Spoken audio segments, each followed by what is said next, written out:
EPFO తన ఖాతాదారులకు పెద్ద ఉపశమనం కలిగించేలా కీలక నిర్ణయం తీసుకున్నది.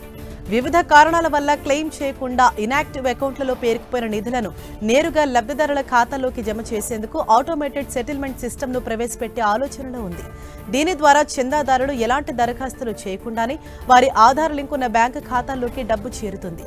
మొదటి దశలో ఆధార్ ధృవీకరణ పూర్తయిన సుమారు 8 లక్షల ఇనాక్టివ్ ఖాతాలను అధికారులు ప్రాసెస్ చేయనున్నారు.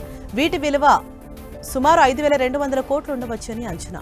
మొత్తం 31 లక్షల ఇనాక్టివ్ ఖాతాల్లో 10,181 కోట్లు పేరుకుపోగా అందులో 25% ఖాతాలను ఇప్పుడు సెటిల్ చేయనున్నారు.